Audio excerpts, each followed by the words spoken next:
Hey guys, welcome to source point. Myself Rishika. आज हम लोग डिस्कस करने वाले हैं विजन आईएएस की पीटी 365 जो कि हमारी साइंस एंड टेक की चल रही है। तो काफ़ी टॉपिक कंप्लीट हो गई है। अब हम लोग यहाँ पे एंड पे आ चुके हैं। तो देखते हैं कि कौन कौन सी टॉपिक यहाँ पे बाकी है। तो यहाँ पे आप लोग देख सकते हो कि फूड एंड हेल्थ हम लोग स्टार्ट करने वाले हैं और इससे रिलेटेड जितनी भी यहाँ पे टॉपिक है आपको इसके अंदर देखने को मिलेगा। अप टू फार्मास्यूटिकल तक हम लोग कंप्लीट कर चुके हैं। So rest of the lesson देखने के लिए मेरे चैनल को सब्सक्राइब कर सकते हैं। प्लेलिस्ट में आकर आप लोग स्टार्टिंग से सारे लेसन्स देख सकते हैं। तो चलिए स्टार्ट करते हैं हम लोग अपनी आज की टॉपिक। बात करते हैं हम लोग आज के डेट में फूड एंड हेल्थ के बारे में। ठीक है, इसमें भी सबसे इम्पॉर्टेंट टॉपिक है, very very important for your prelims 2020, food fortification. तो इसके बारे में डिटेल में देखने वाले एक्चुअली ये है क्या, किसके द्वारा ये लाया गया, इसमें क्या क्या करना है, ये सारी चीज़ें देखते हैं। Department of food and public distributions जो कि वर्क करती है मिनिस्ट्री ऑफ कंज्यूमर अफेयर्स के अंदर, उनका ये कहना था, रिसेंटली अप्रूव किया गया कि सेंट्रली स्पॉन्सर्ड एक पायलट स्कीम से जिसमें कि फोर्टिफिकेशन किया जाएगा राइस का और इसको डिस्पर्स भी किया जाएगा। कैसे? तो यहाँ पे आपका पब्लिक डिस्ट्रीब्यूशन सिस्टम से। ठीक है, सबसे पहले समझने का कोशिश कीजिए कि फूड फोर्टिफिकेशन यानी कि यहाँ पे आपका राइस का फोर्टिफिकेशन किया जाएगा।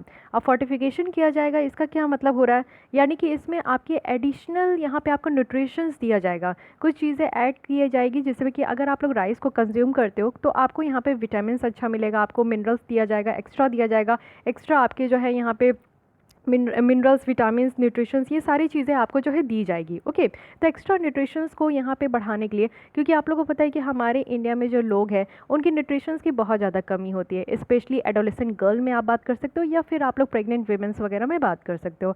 तो इसी को ओवरकम करने के लिए, क्योंकि हम लोग यहाँ पे मल्टी पोवर्टी जो इंडेक्स होती है, मल्टी डायमेंशनल पोवर्टी इंडेक्स, उसमें हम लोग बहुत पीछे है। और उसमें एक रीज़न ये भी है कि हम लोग हेल्थ में पीछे, और हेल्थ में भी पीछे किस चीज़ में? तो हमारे खाने में न्यूट्रिशंस नहीं है। लोग यहाँ क्या करते हैं, पेट भरने के लिए खाते हैं बट न्यूट्रिशंस फूड को इंटेक करने के लिए नहीं खाते हैं।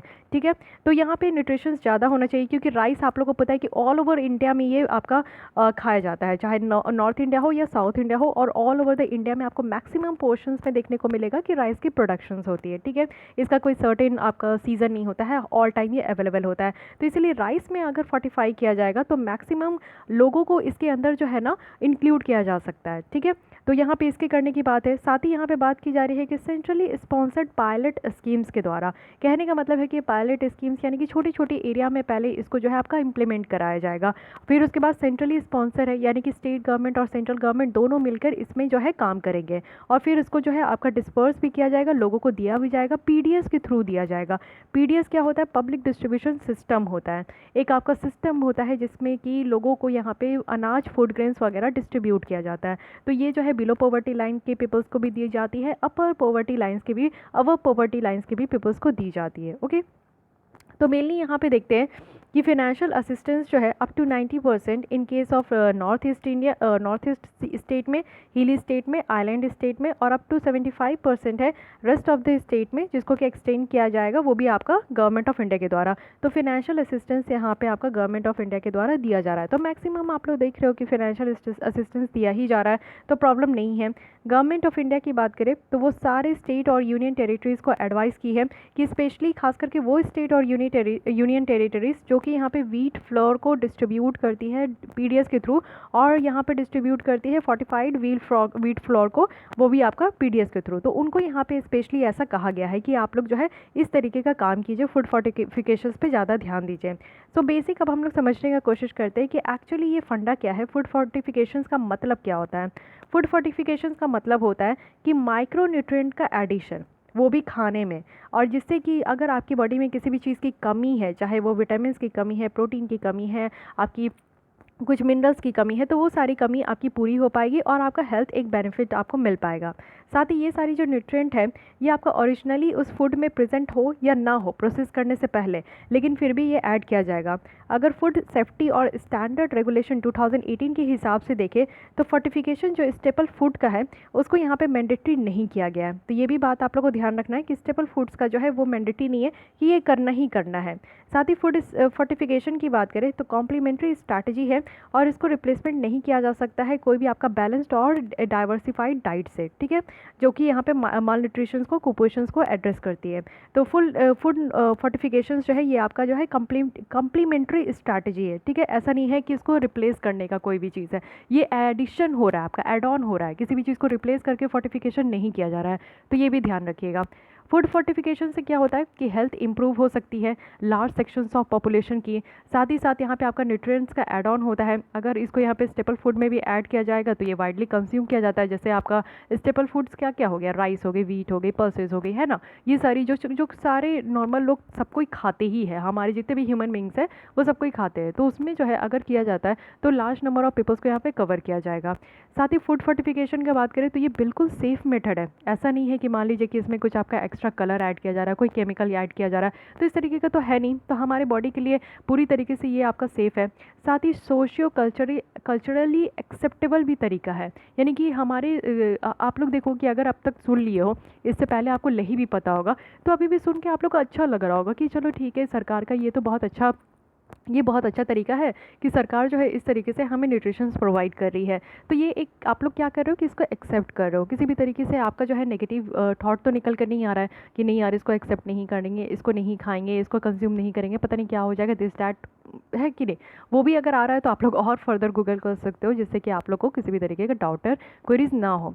साथ ही आप लोग देखो कि एक अच्छा तरीका है जिससे कि लोगों में न्यूट्रिएंट इसको डिलीवर किया जाए, और साथ ही साथ जो है ये एक कॉस्ट इफेक्टिव और यहाँ पे डिलीवर्स क्विक रिजल्ट है, यानी कि इसको जो है आपको कुछ ज़्यादा महंगा भी नहीं है। ऐसा नहीं है कि राइस अभी आप लोग 1 kg कितने भी रुपीज़ में खरीद रहे हो, तो ऐसा नहीं है कि वो एकदम डबल ट्रिपल हो जाएगा, ऐसा बिल्कुल भी नहीं है। कोपेनहेगन कंसेशंस में ये एस्टिमेट किया गया है कि हर एक 1 रुपीज़ जो स्पेंड किया जाता है फोर्टिफिकेशन में, वो 9 रुपीज़ बेनिफिट देखने को मिलता है हमारे इकॉनमी में। तो आप लोग देख सकते हो कि इकॉनमी में भी बेनिफिट बहुत ज़्यादा है, हेल्थ पर्सपेक्टिव से भी बहुत बढ़िया है। तो ये सारी चीज़ आप लोग देख सकते हो। अब यहाँ पे देखते हैं कि क्यों हम लोग को ये ज़रूरत है फूड फोर्टिफिकेशन करने का। तो फूड फोर्टिफिकेशन का करने का इसलिए ज़रूरत है, वो तो मैं स्टार्टिंग में ही बता दी हूँ, बट यहाँ पे फैक्ट्स आप देखो, 70% जो लोग इंडिया में रहते हैं ना, वो less than half of their, यानी कि उनको जितना रिकमेंड होता है, यानी कि मान लीजिए मैं हूँ, मुझे यहाँ पे एक दिन में जो है 1800 कैलोरी मुझे ज़रूरी है कि मैं खाऊँ, ठीक है, क्योंकि मैं भी यहाँ पे आपके 20 to 25 ईयर्स एज के अंडर में आ रही हूँ। तो अगर आप लोग भी इतने अंडर में आ रहे हो तो 1800 कैलोरीज, इवन 30 तक, 34 तक भी हो, 35 तक भी हो, तो 1800 कैलोरीज जो है आपको कंज्यूम करना चाहिए, ठीक है। या फिर अगर आप लोग बहुत ज़्यादा फिजिकल एक्टिविटी वगैरह करते हो तो थोड़ा इस कैलोरीज़ को आप लोग बढ़ा भी सकते हो। अगर आप लोग मिनिमम एक्टिविटीज़ कर रहे हो या फिर आप लोग जो है थोड़ा बहुत योगा वगैरह कर रहे हो तो कैलोरीज़ कम खाइए, नहीं तो फिर अगर 2400 कैलोरीज़ तक भी आप लोग खा सकते हो। तो ये क्या है ना कि जितना मुझे ज़रूरत है मैं उतना नहीं ले रही हूँ, मैं प्रॉपर डाइट नहीं मेंटेन कर रही हूँ, फॉलो नहीं कर रही हूँ, सैलड नहीं खा रही हूँ, ग्रीन वेजिटेबल्स नहीं खा रही हूँ, फ्रूट्स नहीं खा रही हूँ, ड्राई फ्रूट्स नहीं खा रही हूँ, जूस वगैरह नहीं पी रही हूँ, मिल्क नहीं ले रही हूँ। तो इससे क्या होगा, सिर्फ दाल चावल रोटी खाने से तो आपकी बॉडी में सारी चीज़ें प्रोवाइड नहीं होती है। तो आप लोग सोच सकते हो कि इंडिया में 70% ऐसे लोग हैं ना कि जो खाना चाहिए वो नहीं खाते, सिर्फ पेट भरने के लिए खाते हैं कि चलो दिन का लंच कंप्लीट खा ले, कुछ भी खा ले, बस पेट भर जाए, शाम में बाहर निकले तो बस पिज़्ज़ा बर्गर खा लिए, पेट भर गया तो हो गया। पिज़्ज़ा बर्गर से क्या होगा, वो आपका न्यूट्रिएंट आपको प्रोवाइड नहीं करते हैं। पिज़्ज़ा बर्गर से आपको प्रॉपर मील लेना होगा जो आपका डिनर का होता है, ठीक है। और इस तरीके से क्या होता है ना कि ये जो माइक्रो न्यूट्रिएंट की हमारी बॉडी में कमी होती है, इसको हम लोग हिडन हंगर कहते हैं। ऐसा भूख देख कहते हैं जो कि हमें दिखता नहीं है, और इससे बहुत सारी डिजीज़ होती है, जैसे कि नाइट ब्लाइंडनेस, विटामिन ए की कमी हो जाती है तो रात में दिखता नहीं है, ठीक है। उसके बाद ग्वाइटर हो जाता है, अगर आपने प्रॉपर नमक नहीं लिया, आयोडीन नहीं ली तो आपको ग्वाइटर भी हो सकता है। प्रॉपर आपने आयरन नहीं ली, मिल्क नहीं लिया तो एनीमिया होता है, जो कि आप लोग गर्ल्स में देखते हो कि कितना प्रॉब्लम होता है, क्योंकि लड़कियाँ उतना ज़्यादा मिल्क नहीं कंज्यूम करती है। तो देखिए, लड़के लड़की कोई भी हो, मैं इस पर डिफ्रेंशिएट नहीं करती हूँ, लेकिन जो मेजोरिटी जो रिजल्ट बताता है वो मैं आपको बता रही हूँ, ठीक है। बहुत सारे बर्थ डिफेक्ट्स भी देखने को मिलते हैं। अगर हम लोग नेशनल फैमिली सर्वे हेल्थ सर्वे के हिसाब से देखें तो 58% जो बच्चे हैं ना, जो कि 6 to 59 मंथ्स के होते हैं, वो एनेमिक होते हैं। उनमें जो है यहाँ पे आयरन की कमी होती है। और आयरन की कमी कहाँ से आए, तो ऑब्वियस है कि उनके मम्मी से आए। अगर मम्मी यहाँ पे जो प्रेग्नेंट लेडीज़ है, अगर वो अच्छे से यहाँ पे आयरन की जो क्वांटिटी है अगर वो कंज्यूम करती तो उनके बच्चे में आयरन की कमी नहीं देखने को मिलती। 53% वीमेन जो है जो रिप्रोडक्टिव एज में है वो एनेमिक है। तो आप लोग देख सकते हो, मैं अभी कह रही थी मुझे लगा कि थोड़ा सा, क्योंकि कुछ बच्चे कहते हैं कि मैम आप बहुत ज़्यादा गर्ल्स के बारे में बात करते हो, आप गर्ल्स हो तो गर्ल्स के बारे में बात करते हो। नहीं बेटा, ऐसा कोई बात नहीं है। मैं गर्ल्स बॉयज़ सबके बारे में बात करती हूँ, लेकिन जो सच में जेन्युइन जो चीज़ें हैं मैं उसके ऊपर बात करती हूँ। आप लोग को कभी लगा हो कि मैं गलत बोल रही हूँ किसी टॉपिक पे तो मुझे उसी समय कट करो, आप लोग कमेंट कर सकते हो। मुझे भी रियलाइज़ होनी चाहिए। ऐसा थोड़ी है कि मैं यहाँ पे आपको पढ़ा रही हूँ तो हर कुछ सही बोलूँगी, नहीं। कभी कभी होता है यार कि मैं भी कुछ गलत बोल दूँ, या फिर ऐसा भी होता है कि मेरी जो थिंकिंग है वो आप लोग से डिफरेंट होंगे, है कि नहीं, ऐसा भी हो सकता है। बट मेरा मोटिव गलत नहीं होता आप लोग को पढ़ाना, आप लोग को कुछ भी गलत इन्फॉर्मेशन कन्वे करने का, ऐसा मेरा मोटिव नहीं होता। अगर आप लोग से थोड़ा अलग मेरी थिंकिंग हो जाती है तो वो अलग चीज़ें होती है। ओके, तो यहाँ पे देख लीजिए कि विमेन जो रिप्रोडक्टिव एजेस में होती है उनका भी यहाँ पे एनेमिक है, आयरन की कमी है। 35% जो बच्चे होते हैं 5 ईयर्स तक वो अंडर वेट होते हैं, उनमें जो है प्रॉपर आप देखो कितने दुबले पतले होते हैं। 50 to 70% जो बर्थ डिफेक्ट है वो प्रिवेंटेबल है, लेकिन वो आपके फॉलिक एसिड के कमी के कारण हो जाते हैं। तो ये सारी चीज़ों के कारण जो है हम लोग को ज़रूरत है कि हम लोग के कंट्री में फूड फोर्टिफिकेशंस होना ज़रूरी है। अब बात आ गया है कानून की, food safety and standard regulations 2018, जिसमें कि बात किया जाता है फूड के फोर्टिफिकेशन के बारे में। तो ये भी पूछा जा सकता है कि ये फोर्टिफिकेशन ऑफ फूड्स जो है किस कानून के तहत आपका लाया गया है, तो ये भी आपको ध्यान रखना है। यहाँ पे क्या इस कानून में आपका प्रिस्क्राइब किया गया है कि स्टैंडर्ड होता है, बहुत सारे फूड प्रोडक्ट्स की जो फोर्टिफिकेशन की जाती है उसका स्टैंडर्ड होता है। जैसे कि सारे फोर्टिफाइड फूड्स, इसको यहाँ पे मिनिमम लेवल ऑफ जो माइक्रोन्यूट्रिएंट होते हैं उनके कम ही उनसे कम होना चाहिए। क्वालिटी एश्योरेंस होती है, हर एक मैन्युफैक्चरर्स और जो फोर्टिफाइड फूड के पैकर्स होते हैं उनको उसमें क्वालिटी इंश्योर करना है, यानी कि पैकेट्स में लिखना है। साथ ही रैंडम टेस्टिंग होती है, यानी कि कोई भी तरीके का आप लोग मान लो कि झोल तो बहुत होता है, करप्शन तो बहुत होता है। मान लीजिए कि ऐसा कोई कंपनी के द्वारा कहा गया कि फोर्टिफाइड फूड हम लोग बेच रहे हैं, फोर्टिफाइड राइस बेच रहे हैं, बट वो नहीं बेच रहे, तो उनको रैंडम टेस्ट करना चाहिए, उससे सच्चाई पता चलता है। Every package of food fortified food में जो है एक नाम होना चाहिए, +F लोगो होना चाहिए, ऐसा जो है FSSAI के द्वारा कहा गया है, जिससे कि ये पता चलेगा ना कि वो स्टेपल फूड प्रोडक्ट जो है आपका फोर्टिफाइड है।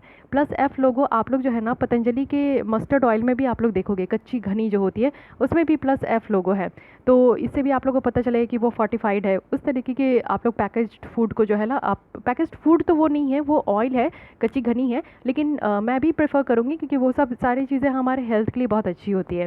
फूड अथॉरिटी जो है वो कुछ स्टेप्स ले सकते हैं जिससे कि हमारे जो प्रोडक्शंस है, मैन्युफैक्चरर्स है, साथ ही डिस्ट्रीब्यूशन है, सेल है, कंजप्शंस है, वो यहाँ पे इंकरेज हो। ठीक है, इसी के साथ आपका एक कैंपेन लाया गया था जिसे लोगों को अवेयरनेस कैंपेन कहते हैं ना, कि लोगों को पता ही नहीं कि खाना क्या है, नहीं खाना है। ईट राइट इंडिया कैंपेन्स है ये आपका जो है ना, यानी कि इसी से आप समझ रहे हो कि सही तरीके से खाने का यहाँ पे कैंपेन लाया गया।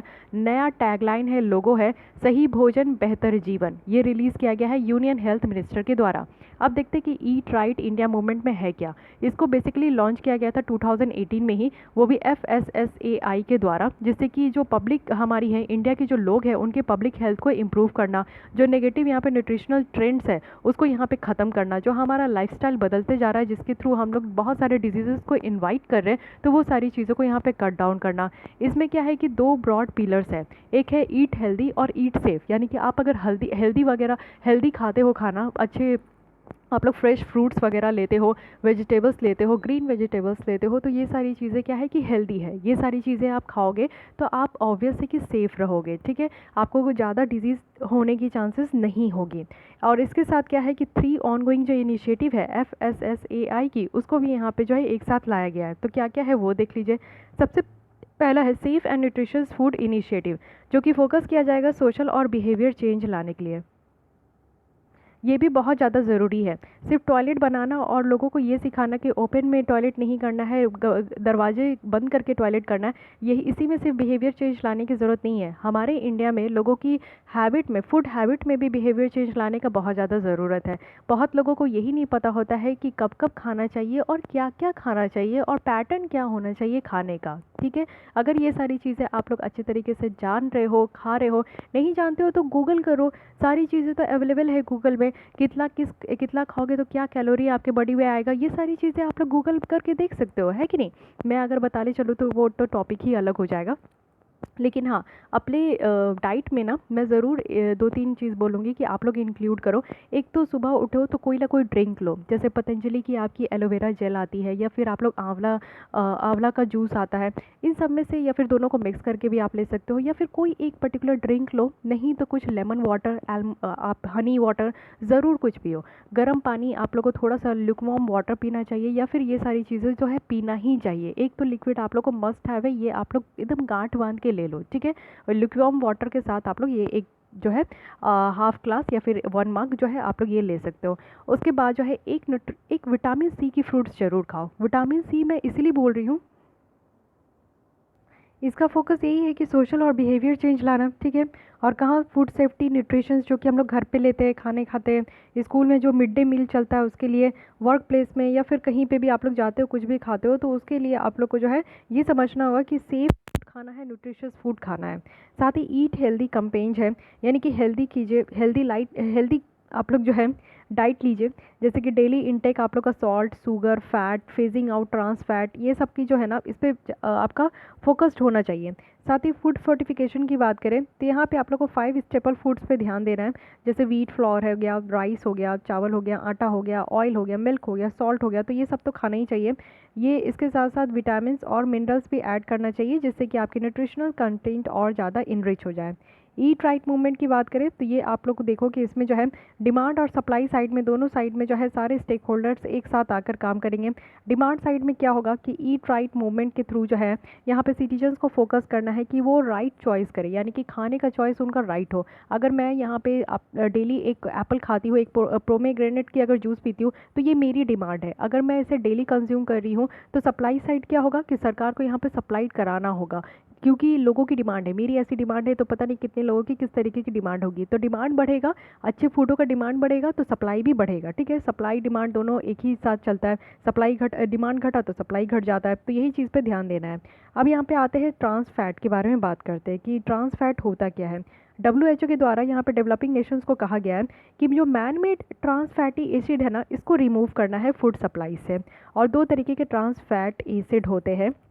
पहला होता है नेचुरल। नेचुरल आपको देखने को मिलेगा कि डेयरी प्रोडक्ट में, कुछ मीट प्रोडक्ट्स में ये आपका ट्रांस फैट होता ही है।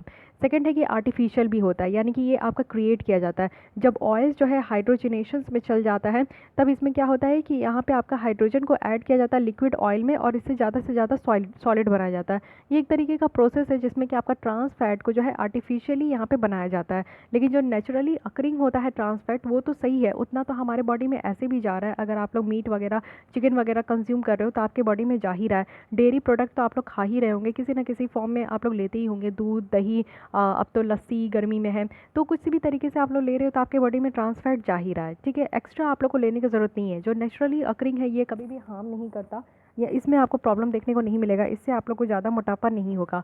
लेकिन आप लोग देखते हो कि जो कुरकुरे वगैरह, ये सब लेज़ वगैरह आप खाते हो, तो उसमें ट्रांस फैट्स जो है बहुत ज़्यादा होते हैं, और वो आपके जो है बॉडी में जाके जो है ना फैटी लीवर का काम करते हैं। यानी कि लीवर जो है उसमें आपका एक्स्ट्रा फैट्स एब्जॉर्ब हो जाता है, जिससे कि फैटी लीवर की प्रॉब्लम हो जाती है। और इससे क्या होगा ना कि जो सेल्फ लाइफ है ऑयल और फूड का, वो इंक्रीज़ होता है, स्टेबलाइज होते हैं उनके फ्लेवर, यानी कि इस तरीके का ट्रांस फैटी एसिड से बताया जा रहा है। इंडिया में आप देखोगे तो वनस्पति, देसी घी, बटर और यहाँ पे मार्गरीन, ये सब मेन सोर्स है ट्रांस फैट का। वनस्पति की बात करो तो इसको बहुत सारे इंडस्ट्री के द्वारा फेवर्ड भी किया जाता है। करेंट अगर परमिटेड लेवल आप ट्रांस फैट का देखोगे तो ये 5% है। और FSSAI के द्वारा अगर हम लोग देखें तो यहाँ पे प्रपोज किया गया कि जो maximum amount of trans fat है वेजिटेबल्स ऑयल में, इसको लिमिट करना है वेजिटेबल फैट में और हाइड्रोजनेटेड वेजिटेबल्स ऑयल में, तो इसको यहाँ पे 2% तक लेकर आना है, ठीक है। और इंडिया को यहाँ पे ट्रांस फैट फ्री करना है कब तक, तो 2022 तक। तो 2022 तक ऐसे भी बहुत सारा टारगेट हमारा है, तो उसमें एक टारगेट इसको भी ऐड कर लीजिएगा।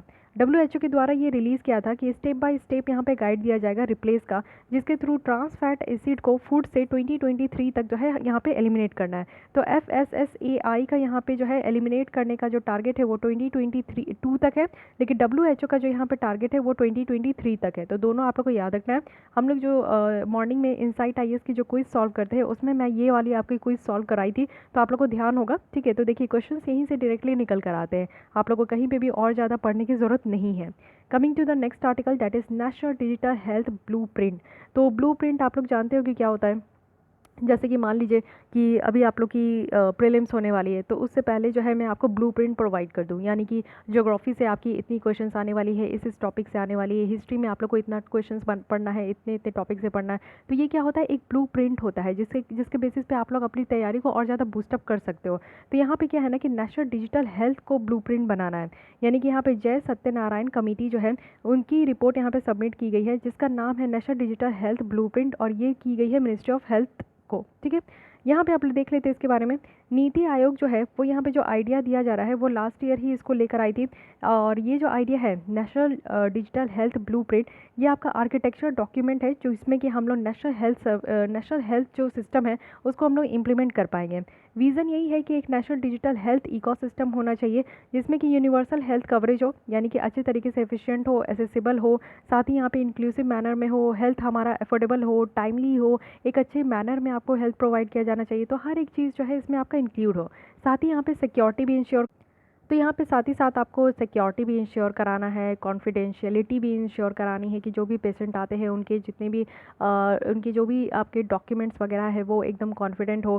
प्राइवेसी भी यहाँ पे मेंटेन करना है, हेल्थ रिलेटेड जो भी पर्सनल इन्फॉर्मेशन वगैरह है तो इस पर भी ध्यान देना है। इंस्टीट्यूशनल फ्रेमवर्क में अगर हम लोग देखें तो यहाँ पे आपका जो है एक नेशनल डिजिटल हेल्थ मिशन को ऑर्गेनाइज, यहाँ पे स्पेशलाइज्ड ऑर्गेनाइजेशन है जो कि national health digital health mission है।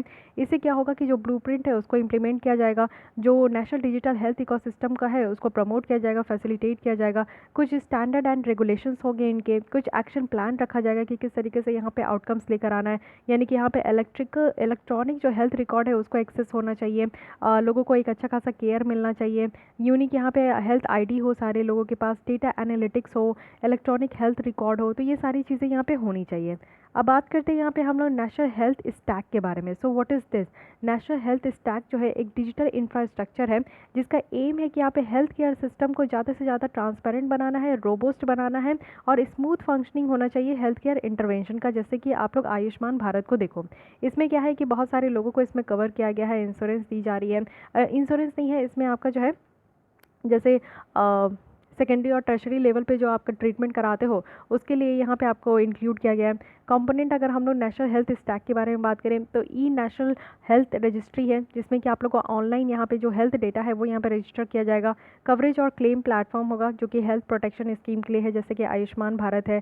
रोबोस्ट सिस्टम यहाँ पे अनेबल किया जाएगा कोई भी फ्रॉड डिटेक्शन के लिए।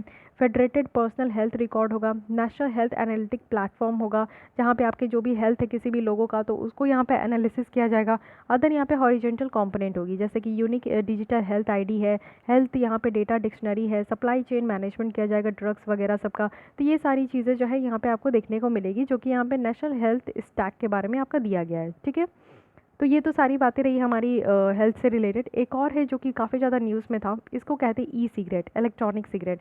तो अभी क्या हुआ कि रिसेंटली पार्लियामेंट जो है एक आपका कानून पास की है, और ये बिल एक पास हुआ है जो कि है प्रोहिबिशन ऑफ इलेक्ट्रॉनिक सिगरेट, यानी कि यहाँ पे ई सिगरेट को पूरी तरीके से बैन करना है। इसकी प्रोडक्शन को, मैन्युफैक्चर को, इंपोर्ट एक्सपोर्ट या फिर ट्रांसपोर्ट करने के लिए, सेल खरीदना या बेचना या फिर आपका स्टोर करना, एडवर्टीजमेंट करना, ये सारी चीज़ को बैन किया जा रहा है। ये पहले की जो आपका ऑर्डिनेंस बनाया गया था सितंबर 2019 में, ये उसको पूरी तरीके से रिप्लेस करेगी। तो इस ये जो आपका कानून बनाया जा रहा है इसमें क्या क्या प्रोविज़न रखा गया है? सबसे पहले ई सिगरेट को डिफ़ाइन किया गया है। इस बिल में आप देखोगे कि ई सिगरेट को डिफ़ाइन किया गया है कि एक ऐसा इलेक्ट्रॉनिक डिवाइस है जिसमें कि आपका एक हीट देखने को मिलेगा, हीट सब्सटेंस है जिसमें कि आपकी निकोटिन कंटेन होती है, दूसरी केमिकल्स कंटेन होती है, जिससे कि आपका जो है ना वेपर यहाँ पे आपका क्रिएट होता है जिसको इनहेल किया जाता है। ठीक है, ये जो ई सिगरेट है इसमें आपके डिफरेंट फ्लेवर होते हैं और सारे यहाँ पे इलेक्ट्रॉनिक निकोटिन डिलीवरी सिस्टम भी होते हैं। हीट नॉट बर्न प्रोडक्ट है, यानी कि यहाँ पे हीट होगा लेकिन वो जलाया जाएगा लेकिन ये बर्न नहीं होगा। ठीक है, ई हुक्का है, अदर यहाँ पे सिमिलर डिवाइस है। स्मोकिंग ई सिगरेट आप देखोगे तो इसको यहाँ पे वैपिंग भी कहते हैं, तो ये भी ध्यान रखिएगा, पूछ लिया जाएगा कि व्हाट इज़ वैपिंग, तो smoking e cigarette is known as vaping. Prohibition है, यानी कि ई सिगरेट का आपका प्रोहिबिशन रखा गया है, हर एक पहलू पे इसका रुकावट है, जैसे कि यहाँ पे इसका प्रोडक्शन नहीं करना है, मैन्युफैक्चर नहीं करना है, बनाना नहीं है, दूसरे कंट्री को बेचना नहीं है, दूसरे कंट्री से लाना नहीं है, ट्रांसपोर्ट नहीं करना है, इसको दुकानों में बेचना नहीं है, इसको किसी को डिस्ट्रीब्यूट नहीं करना है, इसके ऊपर कोई एडवर्टीजमेंट नहीं करनी है। तो इस मास नंबर पे यानी कि आपका हर एक तरीके से ई सिगरेट को पूरी तरीके से बैन करना है। और अगर ये सारा चीज़ किया जा रहा है तो इसके लिए कॉग्निजिबल ऑफेंस है, यानी कि ऐसा अपराध है जिसके में आपको बेल भी नहीं दिया जाएगा। अगर स्टोरेज ऑफ ई सिगरेट की बात करें तो किसी भी पर्सन को ये अलाउ नहीं किया गया है कि वो किसी भी जगह पे स्टोर करे, यानी कि ई सिगरेट के स्टॉक को वो स्टोर करके रखे। अगर कोई भी पर्सन अगर स्टॉक करके रखते ई सिगरेट को तो उनको पनिशेबल किया जाएगा, इम्प्रिजमेंट हो सकती है 6 महीने के लिए और फाइन लग सकता है 50,000 तक का भी। ठीक है।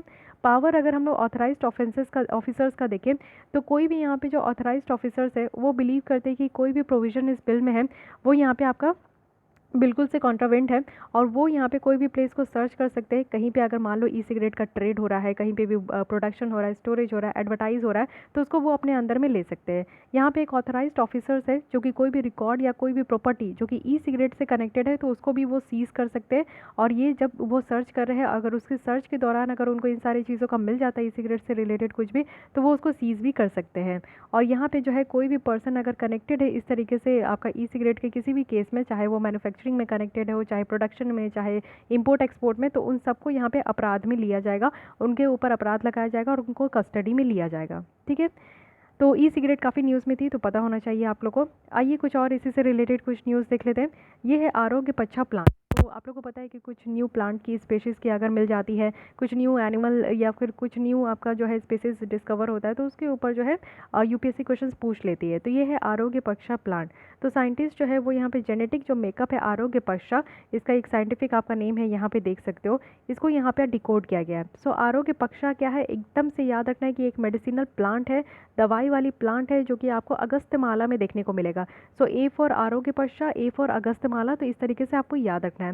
इंडेमिक कहने का मतलब है कि सिर्फ इसी जगह पे ये मिलती है, और इसको मिराकल प्लांट भी कहते हैं, और ट्रेडिशनल यूज़ भी है इसका। कानी ट्राइबल कम्युनिटी के द्वारा जो है फैटिक वगैरह जो है, थकावट अगर लगता है तो उसको दूर करने के लिए इस कानी ट्राइबल के द्वारा जो है इसका इस्तेमाल भी किया जाता है। इसको मिरेकल प्लांट भी कहते हैं। ठीक है। तो आप लोग भी देखे होंगे कि एक लास्ट ईयर कुछ पूछा गया था, मुझे एग्जैक्टली अब याद नहीं आ रहा, लेकिन उसमें था कि आपका टेक्सटाइल फाइबर से रिलेटेड कुछ था। ठीक है। तो वैसे ये भी पूछ लिया जाएगा कि आरोग्य पक्षा प्लांट है क्या, तो ध्यान रखिएगा। आईबीए के बारे में बात करें, इंडियन ब्रेन एटलस, तो ये है क्या, रिसर्चर्स जो है वो यहाँ पे Indian international institute of information technology Hyderabad के, उनके द्वारा ये फर्स्ट एवर जो है इंडियन ब्रेन एटलस बनाया गया है। और यहाँ पे इंडियन पॉपुलेशन जो कि स्पेसिफिक ह्यूमन ब्रेन एटलस है उसको कंस्ट्रक्ट किया जाएगा। इसमें एमआरआई स्कैन होगा, वो भी 100 इंडियंस का। तो हमारा जो दिमाग है ना उसी के ऊपर यहाँ पे एटलस बनाया जाएगा, तो है ना एक अलग तरीके का। अब ये साइंटिस्ट कुछ भी करते हैं तो उसी में से ये भी है। तो यहाँ पे जो एवरेज ब्रेन साइज है ना इंडियंस का, वो काफ़ी ज़्यादा स्मॉलर है अगर हाइट में देखें। विड्थ और वॉल्यूम अगर आप देखोगे, अगर लोगों से कंपेयर करोगे, वो भी कॉकासियन और ईस्टर्न के जो कि चाइनीज़ और कोरियन रेसेस के होते हैं, तो उनके कंपैरिजन में हमारा ब्रेन बहुत छोटा है। तो इस तरीके से बताया गया है। ठीक है। तो ये बस ध्यान रखना है कि ये लाया क्यों गया है। उसके बाद है 3S project. So what is this all about. Centre जो है वो यहाँ पे प्लान करेगी कि जो रिच है स्मॉल सेफ्टी सर्विलांस का, और इसको 3S कहा जा रहा है, यानी कि यहाँ पे एस में पहला है कि स्मार्ट सेफ्टी और सर्विलांस, तो इसके ऊपर जो है रिच किया जाएगा। ये प्रोजेक्ट जो है आपका पोस्ट मार्केटिंग जो सर्विलांस है प्रायोरिटी ड्रग्स और वैक्सीन का, उसको ऑप्टिमाइज़ करेगी। ये WHO के द्वारा रिकमेंड किया गया है कि जो सेफ्टी डेटा है उसको लिमिट करना है वैक्सीन का, जो कि इंडिया में इंट्रोड्यूस हो रहा है। इसका एम है कि जो वैक्सीन डिस्ट्रीब्यूट हो रहा है यूनिवर्सल इम्यूनाइजेशन प्रोग्राम्स के अंदर, तो वो सेफ़ होना चाहिए। और 3S प्रोजेक्ट का पार्ट होने से इंडिया जो है ना वो ये रिसेंटली इंट्रोड्यूस करी है, वो भी रोटा वायरस वैक्सीन, तो इसके बारे में ध्यान रखना है। नेशनल डिवॉर्मिंग डे, ठीक है, तो ये भी आपका याद रखना है कि रिसेंटली 10th राउंड देखने को मिला नेशनल डिवॉर्मिंग डे का, जो कि ministry of health and family welfare के द्वारा इसको कंडक्ट किया गया। ये लॉन्च किया गया था 2015 में, और हर एक बच्चे को हमारे कंट्री में जो है वो वॉर्म फ्री करना है। ठीक है, डिवॉर्मिंग है यानी कि यहाँ पे वॉर्म है, उससे फ्री हमारे हर एक बच्चे को करना है। तो ये इस कैंपेन का पार्ट होते हुए जो बच्चे होते हैं एडोलेसेंट एज होते हैं 1 से 19 ईयर्स तक, तो उनको यहाँ पे एडमिनिस्ट्रेट किया गया है albendazole across government aided schools, anganwadi, private schools और अदर एजुकेशनल इंस्टीट्यूशन में। फर्स्ट राउंड जो इसका हुआ है, यहाँ पे आप देखोगे कि फरवरी 10 को हर एक साल होता है। बाई एनुअल ये राउंड है डिवॉर्मिंग का, जो कि हमारे स्टेट में ये रिकमेंड किया गया है। और साथ ही साथ अगर WHO के अकॉर्डिंग देखें तो 241 मिलियन चिल्ड्रन जिसकी एज 1 से 14 बीच में है, उनको यहाँ पे काफ़ी ज़्यादा रिस्क है कि पैरासिटिक जो इंटेस्टिनल वॉर्म होते हैं, जो बच्चों में आप देखते हो कि उनके इंटेस्टाइन में जो कीड़े होते हैं, जिसके कारण जो है वो उनके खाने पचते नहीं हैं, उनको जो है कॉन्स्टिपेशन का प्रॉब्लम हो जाता है, और उनकी जो है स्टूल अच्छे से पास आउट नहीं होती है। तो इस तरीके की जो है बच्चों के पेट में जो कीड़े होते हैं ना, उनको दूर करने के लिए ये डिवॉर्मिंग आपका डे सेलिब्रेट किया जाता है। मेलोमा की बात करूँ तो ये आपका कैंसर है, यानी कि प्लाज्मा सेल का एक कैंसर होता है। सो प्लाज्मा सेल जो है वो आपको देखने को मिलेगा कि वाइट ब्लड सेल है, जिसमें कि आपका डिजीज़ और जो इन्फेक्शन फाइटिंग एंटीबॉडीज़ है वो आपका प्रोड्यूस होता है हमारे बॉडी में। तो आपको पता है कि प्लाज्मा थेरेपी का भी इस्तेमाल किया गया है कोविड-19 में। सो अगेन ये वेरी इंपॉर्टेंट होता है। और हमारे ब्लड में जो है आप दो तरीके का ब्लड देखोगे, एक आरबीसी है, एक डब्ल्यूबीसी है। आरबीसी का काम है हमारे बॉडी में कि जो हमारे हीमोग्लोबिन है उसको वो बढ़ाती है, यानी कि खून के लेवल को बढ़ाती है। और जो हमारे खून रेड कलर है वो इसलिए है क्योंकि आरबीसी के कारण, ठीक है। डब्ल्यूबीसी का काम है कि हमारे बॉडी में अगर कोई भी तरीके का वायरस इंटर्स हो जाते हैं तो उनके अगेंस्ट में जो है ये फाइट करती है। कोई भी डिजीज़ अटैक करते हैं तो उनके अगेंस्ट में फाइट करने के लिए डब्ल्यूबीसी है। डब्ल्यूबीसी में ही आपको देखने को मिलेगा, यानी कि हमारे ब्लड में पूरा आपको देखने को मिलेगा कि प्लाज्मा सेल होता है, ठीक है। और प्लाज्मा होता है जो कि 55% जो पानी है ना वो उसको हम लोग प्लाज्मा कहते हैं, येलो कलर की होती है। मेलोमा सेल्स अगर बात करें तो जो नॉर्मल प्रोडक्शन है एंटीबॉडीज़ का उसको प्रिवेंट करती है, और बॉडीज़ की जो इम्यून सिस्टम है वो यहाँ पे जो है धीरे धीरे जो वीक होने लगती है उसको छोड़ देती है। फिर एक आपका और आया था यारा वायरस, ये भी आप लोग इंपॉर्टेंट है, पूछ लिया जा सकता है। तो यूजुअल आप देखोगे अनयूजुअल वायरस है जो कि आपको देखने को मिलेगा कि ब्राज़ील के एक लेक में मिला था।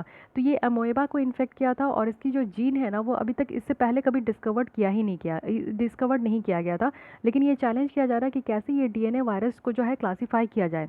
डीएनए वायरस जो है एक वायरस होता है जिसमें कि आपको उसमें डीएनए में जो है उसकी जेनेटिक मटेरियल होती है, और वो रेप्लिकेट करती है डीएनए डिपेंडेंट डीएनए पॉलीमेराइज को इस्तेमाल करके।